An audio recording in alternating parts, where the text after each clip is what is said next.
Welcome to யாஸ் info. இன்னைக்கு நம்ம பார்க்க போறது 6ஆம் வகுப்பு புவியியல் பாடம் 1 பேரண்டம் மற்றும் சூரிய குடும்பம். இதுல இருக்கக்கூடிய கொஸ்டின் ஆன்சர்ஸ் தான் நாம இன்னைக்கு பார்க்க போறோம். எந்த நிகழ்வு ஏற்பட்டதன் காரணமாக எண்ணிலடங்கா விண்மீன்களும் வான் பொருட்களும் தோன்றின? பெருவெடிப்பு, பிக் பேங்.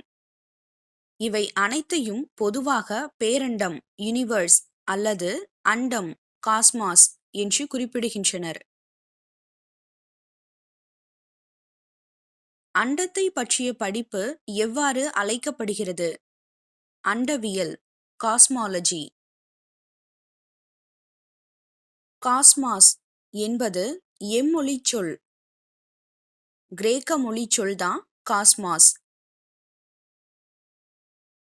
எத்தனை ஆண்டுகளுக்கு முன்பு ஏற்பட்ட பெருவெடிப்பின் போது பேரண்டம் உருவானதாக பல வானியல் அறிஞர்கள் நம்புகின்றனர்? சுமார் 15 பில்லியன் ஆண்டுகளுக்கு முன்பு ஏற்பட்ட பெருவெடிப்பின் போது பேரண்டம் உருவானதாக பல வானியல் அறிஞர்கள் நம்புகின்றனர்.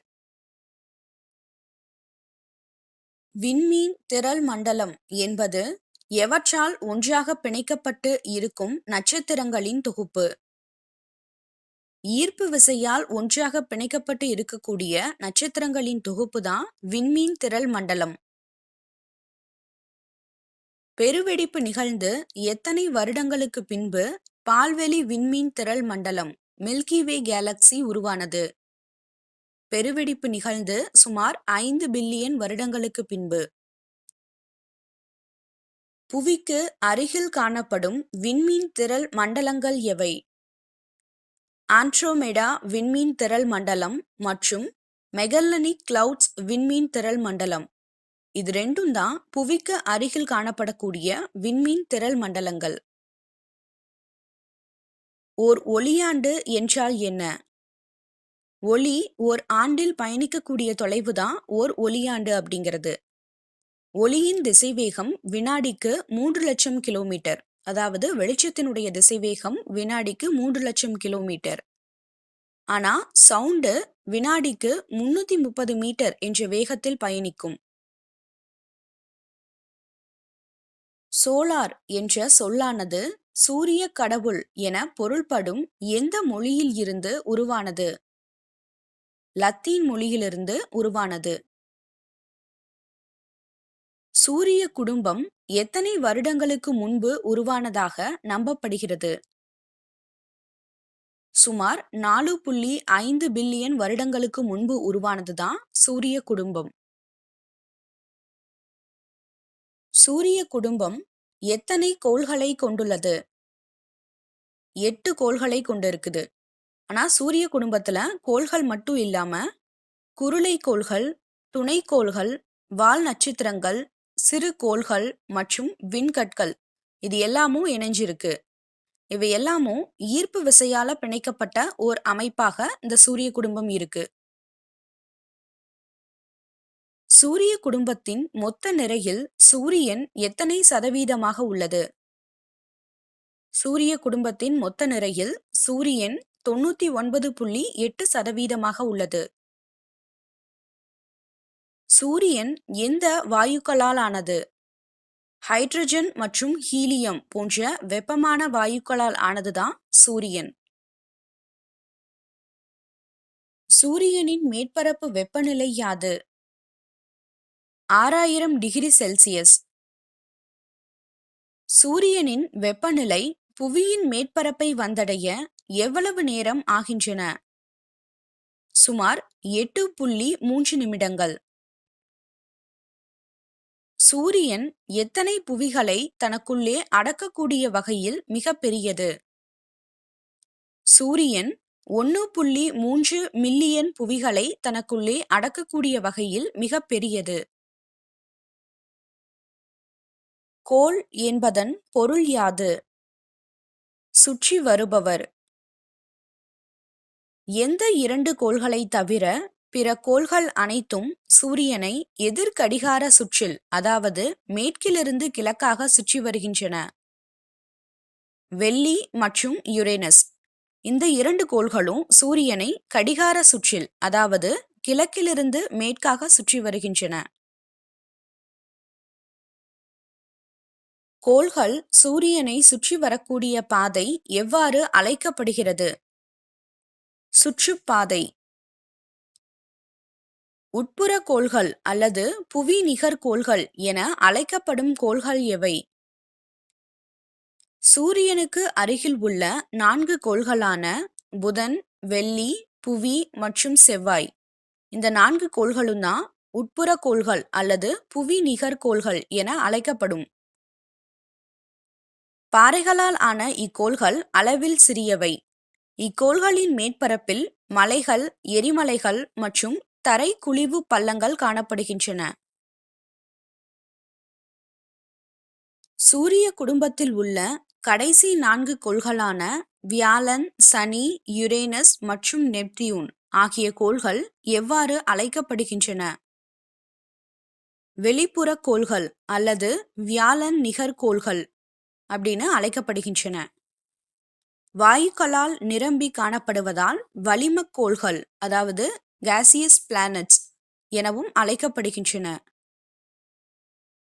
எந்த 2 கோள்களுக்கு இடையே சிறு கோள் மண்டலம் காணப்படுகிறது? செவ்வாய் மற்றும் வியாழன் கோள்களுக்கு இடையில தான் சிறு கோள் மண்டலம் காணப்படுகிறது. வால்நிற விசும்பின் கோள்மீன் சூழ்ந்த இளங்கதிர் ஞாயிறு எனும் வரிகள் இடம்பெற்றுள்ள நூல் எது? சிறுபானாற்றுப்படை. பண்டை தமிழர்கள் சூரியன் மற்றும் பிற கோள்களை பற்றி அறிந்திருந்தனர் என்பது இதன் மூலம் நமக்கு தெரியுது. அளவில் மிகவும் சிறிய கோள் எது? புதன். இக்கோளில் நீரோ வாயுக்களோ கிடையாது. புதன் கோளானது எந்த கடவுளின் தூதுவரான மெர்க்குரியின் பெயரால் அழைக்கப்படுகிறது? ரோமானிய கடவுளின் தூதுவரான மெர்க்குரியின் பெயரால் அழைக்கப்படுவதுதான் புதன். எதன் காரணமாக புதன் கோளில் பகல் பொழுதில் அதிக வெப்பநிலையும் இரவு நேரத்தில் கடும் குளிரும் காணப்படுகிறது? புதன் கோளில் வளிமண்டலம் இல்லாததுனாலதான் பகல் பொழுதில் அதிக வெப்பநிலையும் இரவு பொழுதில் கடும் குளிரும் காணப்படுகிறது. துணைக்கோள் இல்லாத கோள்கள் எவை? புதன் மற்றும் வெள்ளி. இந்த 2 கோள்களுக்கும் துணைக்கோள்கள் கிடையாது. அதிக வெப்பமான கோள் எது? வெள்ளி. புதன் கோள் தான் சூரியனுக்கு பக்கத்துல இருக்கு. ஆனா இருக்கிறதுலயே வெப்பமான கோள் எதுன்னு பார்த்தோம்னா வெள்ளி கோள் தான்.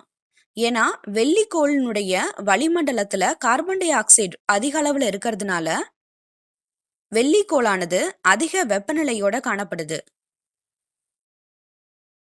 இரட்டை கோள்கள் என அழைக்கப்படுபவை எவை? வெள்ளி மற்றும் புவி. இந்த 2ம் தான் இரட்டை கோள்கள் என அழைக்கப்படுகின்றன. ஏன்னா புவியை போன்றே ஒத்த அளவு உள்ளதனால வெள்ளி மற்றும் புவி இந்த 2ம் இரட்டை கோள்கள் என அழைக்கப்படுகின்றன. மற்ற கோள்களை விட அதிக சுழலும் காலம் கொண்ட கோள் எது? வெள்ளி. வெள்ளி தன்னைத்தானே சுற்றிக்கொள்ள எவ்வளவு நாட்கள் எடுத்துக்கொள்கிறது? 243 நாட்கள். எவற்றை குறிக்கும் வீனஸ் என்ற ரோமானிய கடவுளின் பெயரால் வெள்ளி அழைக்கப்படுகிறது? அன்பு மற்றும் அழகை குறிக்கக்கூடிய ரோமானிய கடவுளின் பெயரால் வெள்ளி அழைக்கப்படுகிறது. நிலவுக்கு அடுத்தபடியாக இரவில் பிரகாசமாக தெரியும் விண்பொருள் எது? வெள்ளி. சூரிய குடும்பத்தில் அமைந்துள்ள 5வது பெரிய கோள் எது? புவி. புவியின் மேற்பரப்பு எத்தனை பகுதி நீரால் சூழப்பட்டுள்ளதால் நீலக்கோள் அல்லது நீர்க்கோள் என அழைக்கப்படுகிறது? புவியின் மேற்பரப்பு 4/3 பகுதி நீரால் சூழப்பட்டுள்ளது. ரோமானிய மற்றும் கிரேக்க கடவுள்களின் பெயரால் அழைக்கப்படாத ஒரே கோள் எது? புவி. புவியின் துருவ மற்றும் நிலநடுக்கோட்டு விட்டம் எவ்வளவு? புவியின் துருவ விட்டம் 12,714 கிலோமீட்டர். நிலநடுக்கோட்டு விட்டம் 12,756 கிலோமீட்டர். புவி சூரியனை எவ்வளவு கிலோமீட்டர் வேகத்தில் சுற்றி வருகிறது? வினாடிக்கு 30 கிலோமீட்டர் வேகத்தில் புவியானது சூரியனை சுற்றி வருகிறது. சூரியனுக்கும் புவிக்கும் இடையே உள்ள தொலைவு எவ்வளவு? 150 மில்லியன் கிலோமீட்டர் தொலைவு சூரியனுக்கும் புவிக்கும் இடையில இருக்கு. மணிக்கு 800 கிலோமீட்டர் வேகத்தில் செல்லக்கூடிய வானூர்தியானது சூரியனை சென்றடைய 21 வருடங்களாகும். செந்நிறக் கோள் எது? செவ்வாய். செவ்வாயினுடைய மேற்பரப்பில் இரும்பு ஆக்சைடு இருக்கிறதுனால செந்நிறமாக தோற்றமளிக்கிறது. இதனால் சிவந்த கோள் எனவும் அழைக்கப்படுகிறது. புதனுக்கு அடுத்தபடியாக இரண்டாவது சிறிய கோள் எது? செவ்வாய். ரோமானிய போர்க்கடவுள் யார்? மார்ஸ். மிகவும் மெல்லிய வளிமண்டலம் கொண்ட கோள் எது? செவ்வாய். எந்த கோளின் துருவ பகுதிகளில் புவியை போன்றே பனியுறைகள் காணப்படுகின்றன? செவ்வாய் கோள்ல தான் துருவ பகுதிகள்ல புவியை போன்றே பனியுறைகள் காணப்படுகின்றன. செவ்வாய் கோளின் துணைக்கோள்கள் எத்தனை? செவ்வாய் கோளுக்கு 2 துணைக்கோள்கள் இருக்கு. அவை ஃபோபஸ் மற்றும் டீமஸ். ஆர்பிட்டர்ஸ் என்ற ஆங்கில சொல்லுக்கு இணையான தமிழ்ச்சொல் எது? சுற்றி வரும் கலங்கள். ரோவர்ஸ் என்ற ஆங்கில சொல்லுக்கு இணையான தமிழ்ச்சொல் எது? தரை ஊர்திகள். மங்கள்யான் என்பது எந்த கோளின் வளிமண்டலம் மற்றும் தரைப்பகுதியை ஆராய்வதற்காக இந்திய விண்வெளி ஆராய்ச்சி நிறுவனமான இஸ்ரோ அனுப்பிய விண்கலமாகும். செவ்வாய் கோளின் வளிமண்டலம் மற்றும் தரைப்பகுதியை ஆராயறதுக்காக இஸ்ரோவால் அனுப்பப்பட்ட விண்கலம் தான் மங்கள்யான். Mars orbiter mission.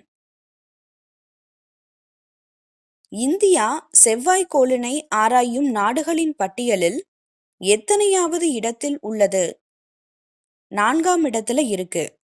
முதல் 3 இடங்கள்ல இருக்கிறது எதுன்னு பார்த்தோம்னா ரஷ்யா விண்வெளி ஆராய்ச்சி நிறுவனம், நாசா USA, ஐரோப்பிய விண்வெளி ஆராய்ச்சி நிறுவனம். இந்த 3 தான் செவ்வாய் கோளினை ஆராயக்கூடிய நாடுகளின் பட்டியல்ல முதல் 3 இடத்துல இருக்கு. சூரிய குடும்பத்தில் மிக பெரிய மற்றும் 5வது இடத்தில் அமைந்துள்ள கோள் எது? வியாழன் கோள். ரோமானியர்களின் முதன்மையான கடவுள் யார்? ஜூபிட்டர். நிலா மற்றும் வெள்ளி கோளுக்கு அடுத்ததாக பிரகாசமாக விண்ணில் தெரியும் கோள் எது? வியாழன். தன் அச்சில் மிகவும் வேகமாக சுழலக்கூடிய கோள் எது? வியாழன். வியாழன் கோளின் வளிமண்டலத்தில் காணப்படும் வாயுக்கள் எவை? ஹைட்ரஜன் மற்றும் ஹீலியம்.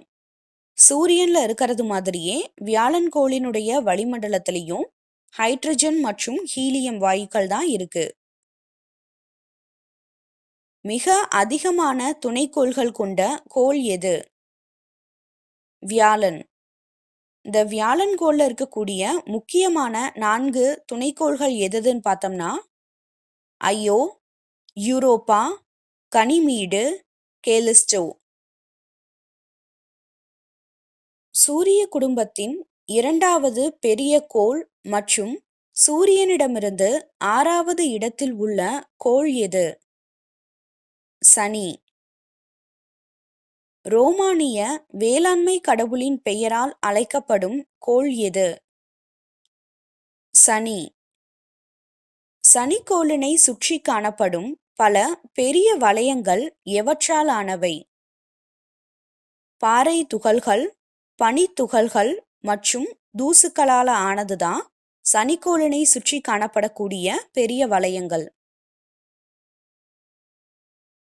சனிக்கோள் எத்தனை துணைக்கோள்களை கொண்டுள்ளது?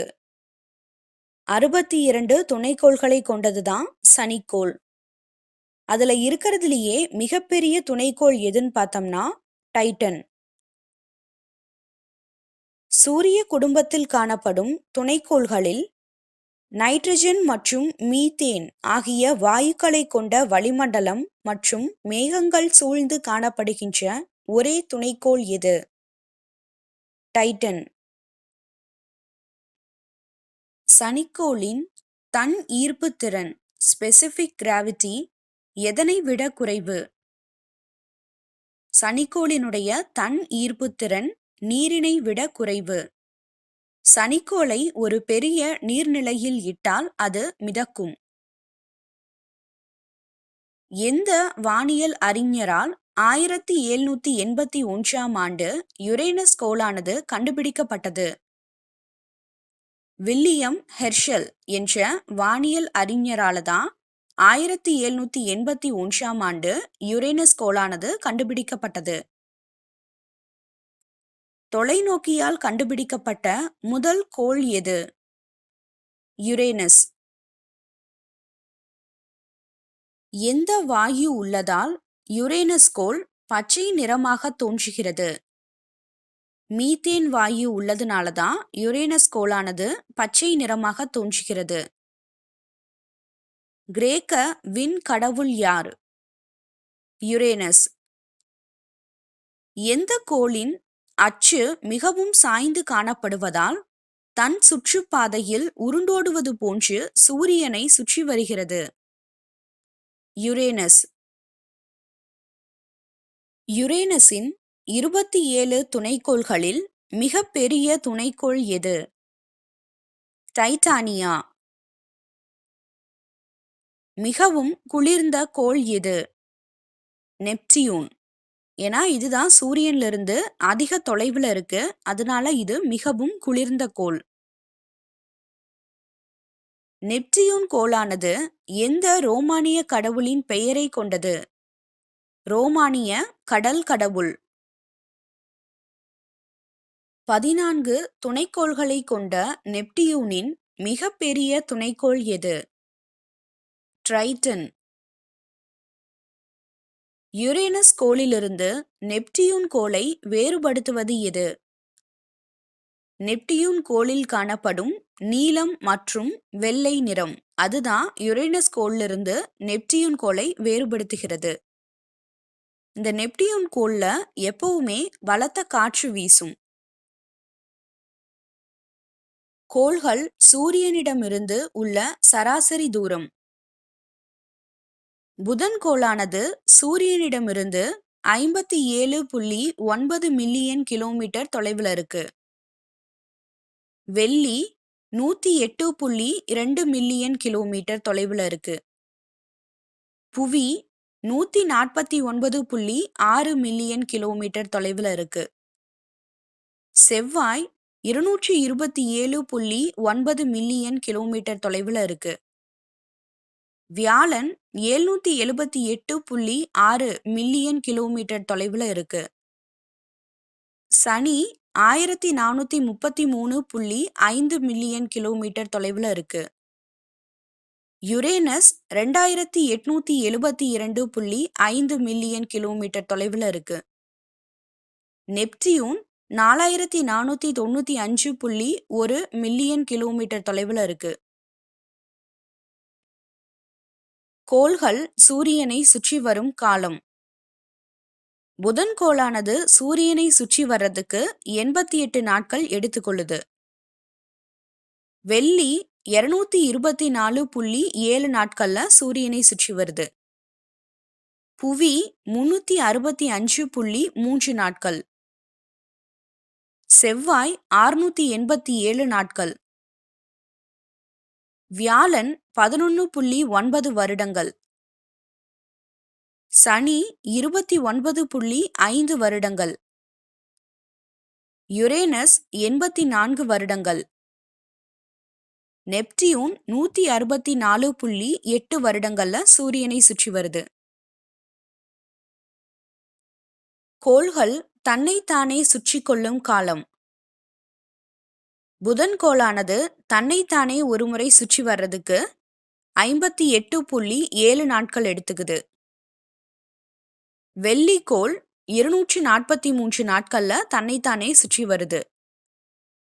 புவி 23 மணி 56 நிமிடம் 4 வினாடிகள் எடுத்துக்குது. செவ்வாய் 24 மணி 37 நிமிடங்கள் எடுத்துக்குது. வியாழன் 9 மணி 51 நிமிடங்கள் எடுத்துக்குது. சனி 24 மணி 14 நிமிடங்கள் எடுத்துக்குது. யுரேனஸ் 17 மணி 14 நிமிடங்கள் எடுத்துக்குது. நெப்டியூன் 16 மணி 3 நிமிடங்கள் எடுத்துக்குது. கோள்களும் அதன் துணைக்கோள்களும். புதன் கோளுக்கு எந்த ஒரு துணைக்கோளுமே கிடையாது. அதே மாதிரி வெள்ளிக்கோளுக்கும் எந்த ஒரு துணைக்கோளுமே கிடையாது. புவிக்கு ஒரு துணைக்கோள். செவ்வாய்க்கு 2 துணைக்கோள்கள். வியாழனுக்கு 67 துணைக்கோள்கள். சனிக்கு 62 துணைக்கோள்கள். யுரேனஸ்க்கு 27 துணைக்கோள்கள். நெப்டியூனுக்கு 14 துணைக்கோள்கள். எந்த கோளுக்கு அப்பால் தொலைவில் காணப்படும் சிறிய விண்பொருட்கள் குறுங்கோள்கள் ஆகும்? நெப்டியூன் கோளுக்கு அப்பால் தொலைவில் காணப்படக்கூடிய சிறிய விண்பொருட்கள் குறுங்கோள்கள் ஆகும். இந்த குறுங்கோள்கள் மிகவும் குளிர்ந்தும் ஒளி இல்லாமலும் கோள வடிவிலும் காணப்படும். குறுங்கோள்கள் கோள்களிலிருந்து எவ்வாறு வேறுபடுகிறது? இவை கோள்களைப் போல இல்லாமல் தனது சுற்றுப்பாதையை பிற குருளை கோள்களுடன் பகிர்ந்து கொள்ளும். சூரிய குடும்பத்தில் காணப்படும் 5 குறுங்கோள்கள் எவை? புளூட்டோ, செரஸ், ஈரிஸ், மேக்மாக் மற்றும் ஹவுமியா.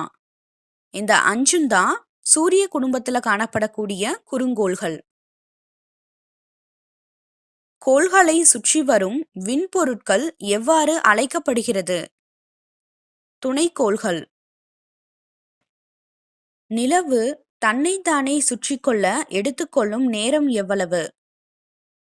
27 நாட்கள் 8 மணி நேரம். நிலவு தன்னைத்தானே சுற்றிக்கொள்ள எடுத்துக்கொள்ளும் நேரமும் புவியை சுற்றிவர எடுத்துக்கொள்ளும் நேரமும் ஏறக்குறைய ஒன்றே ஆகும். இதனால தான் நாம எப்பவுமே நிலவினுடைய ஒரு பக்கத்தை மட்டுமே காண்கிறோம். நிலவிற்கு வளிமண்டலம் இல்லாததால் ஏற்படும் விளைவு என்ன? விண்கற்களின் தாக்கத்தால் இதன் மேற்பகுதியில் அதிகளவு தரைக்குழி பள்ளங்கள் காணப்படுகின்றன. நிலவு புவியிலிருந்து எவ்வளவு கிலோமீட்டர் தொலைவில் அமைந்துள்ளது? 3,84,400 கிலோமீட்டர் தொலைவில் நிலவானது புவியிலிருந்து அமைஞ்சிருக்கு. நிலவு புவியில் 4ல் 1 பங்கு அளவுடையது. மனிதன் தரையிறங்கிய ஒரே விண்பொருள் எது? நிலவு. நிலவை பற்றி ஆராய்வதற்காக இந்தியாவால் அனுப்பப்பட்ட முதல் விண்கலம் எது? சந்திரயான் 1 தான் நிலவை பற்றி ஆராய்வதற்காக இந்தியாவால் அனுப்பப்பட்ட முதல் விண்கலம். இது 2008ஆம் ஆண்டு விண்ணில் செலுத்தப்பட்டது. சூரியனை சுற்றி வரும் சிறிய திடப்பொருட்கள் எவ்வாறு அழைக்கப்படுகிறது? சிறு கோள்கள், ஆஸ்ட்ராய்ட்ஸ். எந்த 2 கோள்களுக்கு இடையே சிறுகோள் மண்டலம் காணப்படுகிறது? செவ்வாய் மற்றும் வியாழன் கோள்களுக்கு இடையில தான் சிறு கோள் மண்டலம் காணப்படுகிறது. வால்மீன்களின் தலைப்பகுதி எவற்றால் பிணைக்கப்பட்டுள்ளது? திடப்பொருள்களால் ஆன தலைப்பகுதி பனிக்கட்டியால் பிணைக்கப்பட்டுள்ளது. அதனுடைய வால் பகுதியானது வாயுக்களால் ஆனது.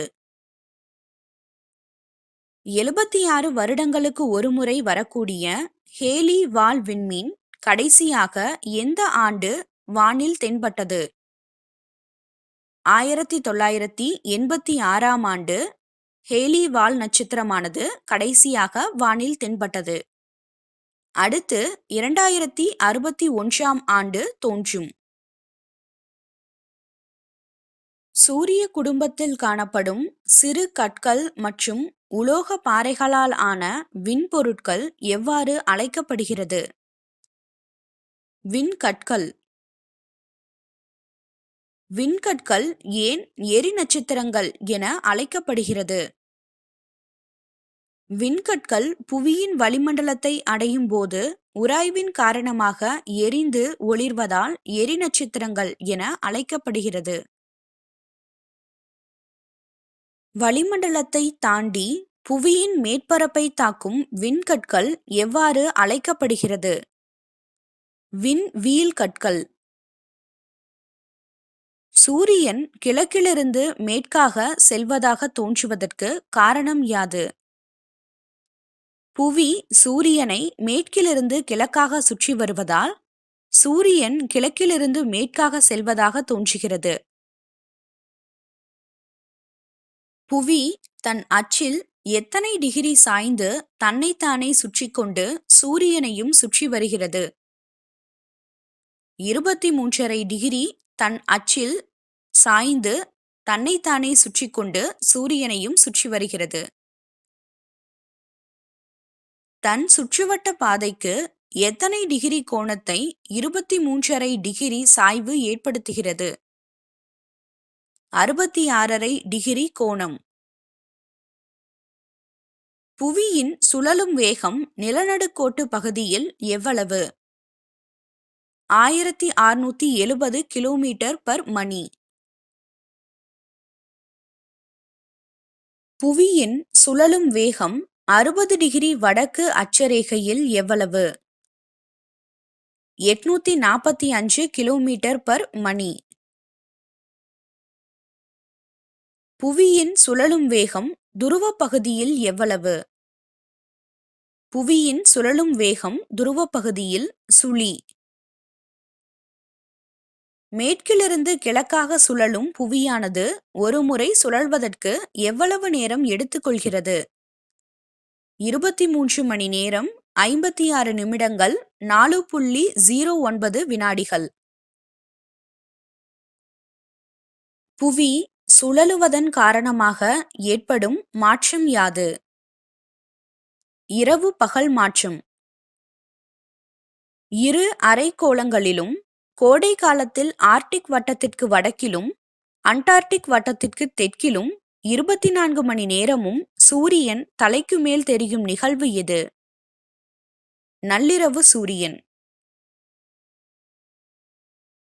ஒரு குறிப்பிட்ட நேரத்தில் சூரிய வெளிச்சம் புவியின் ஒரு பகுதியில் மட்டுமே பட காரணம் யாது? புவியின் கோள வடிவம். ஒளிர்வு வட்டம் என்றால் என்ன?